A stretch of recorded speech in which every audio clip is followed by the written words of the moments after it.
Hi everybody. We're going to be doing a new project and I call it Digital Mosaic. Now Mosaic is a tiling consisting of pieces of, usually it's tiles, ceramic tiles, and they're broken into pieces and the pieces assembled together create a whole image. So this one here, if you look at it, hopefully it looks like a sunflower, and we're going to use Google Drawings. Here's the original picture, and each piece was created to resemble the pieces of the sunflower, and we would change the color and we would change the shape of each of those tiles so it definitely will represent the finished product, the sunflower. So I'm going to take you through the steps to do that right now. So we are going to use Google Drawing as a means to create this image. So what you're going to do, you start off on your Google Drive and then you go up to where it says New, and you're going to go down to More until you find Google Drawings. Okay, so you have a blank sheet. So what we're going to start with is a shape. So we're going to go to the shapes and we're going to pick a rectangle. We're going to put a big rectangle in place, and that's going to be representing the grout, the color of the grout. Now we're going to make this about the size of the whole sheet here, and we're going to make this the color of what we would want to use for grout. So I used black, but you can certainly decide to use another color later. So you want to make sure that your fill color is set to the color that you'd like, and you also want to set the border color to transparent.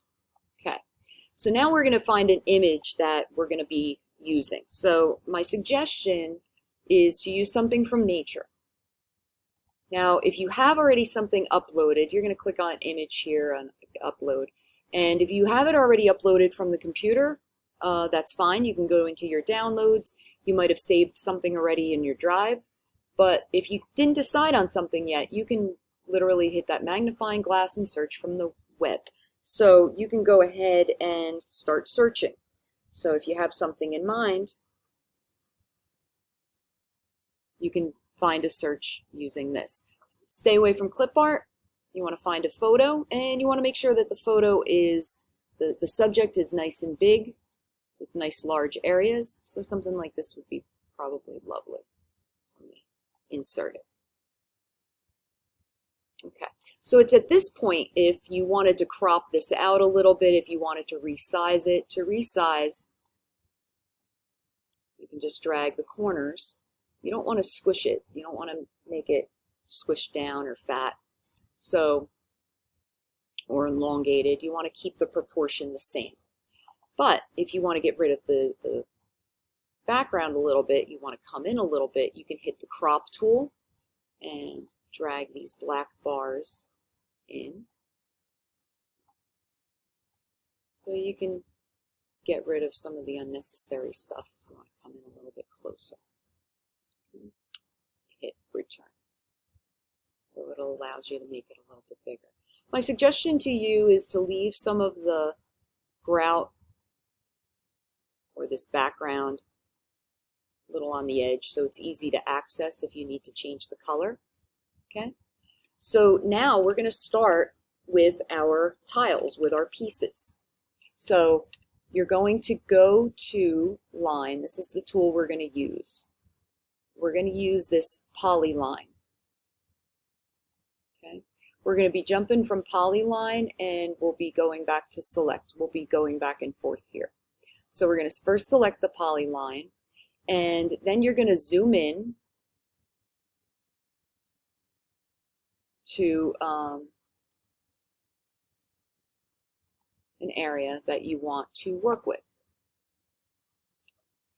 So if I want to work on this area right here, I go to Polyline, and the way that this works is that it works just like how we were using Pixlr, where we were using the polygon lasso.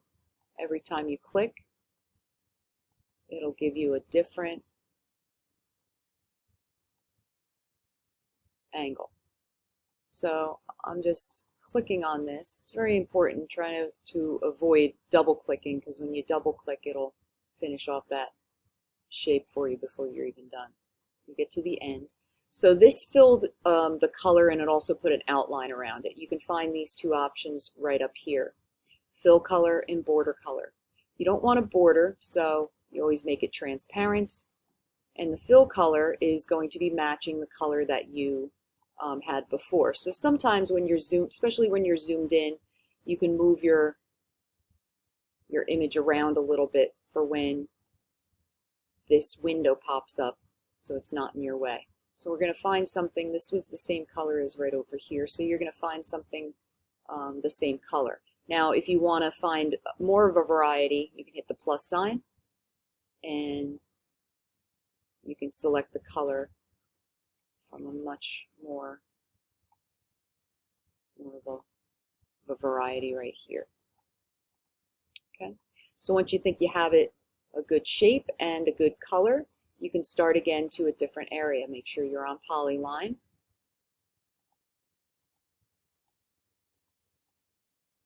Okay, so what I just did is I double clicked on it. So I'm actually just going to work on a different shape, and I'm just going to have them overlapping. It's nice if you have a little bit of space in between so you can see each one of those pieces. This one I just want it to be right on top of that one. Okay. Now you might notice that as I'm working, it did not change the color. So as I was working on my sunflower picture, I just kept working with one color at a time until I had all the colors complete. So if I saw that this color existed somewhere else, I can just jump right over there. So, but when you are ready to go to a different color, you're just going to make your new shape. And again, to have some space in between creates a lot of visual interest. So now I'm going to be changing this color to something more fitting.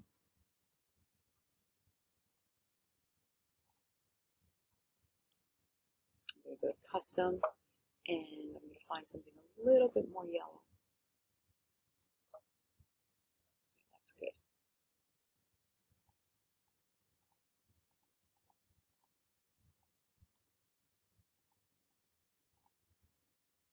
Now, if you make a shape, now let me zoom in, and you wish to change the size of it,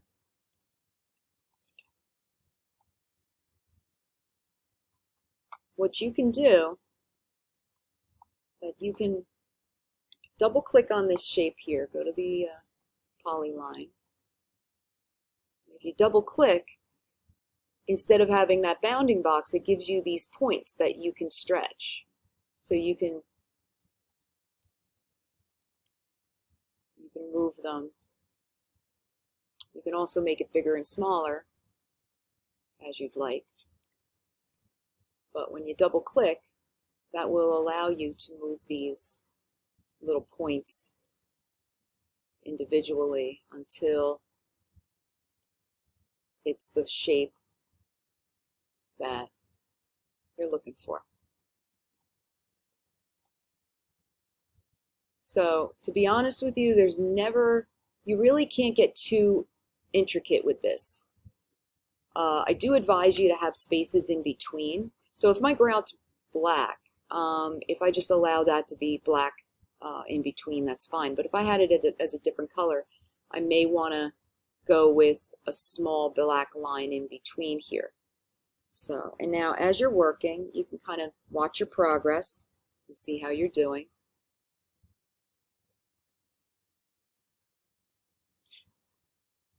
By taking the layer that has your image right here and hit delete, and you can see how you're doing. And if you want to put it back, just hit Control-Z and that'll put it back. So that's how you're going to be working on the process.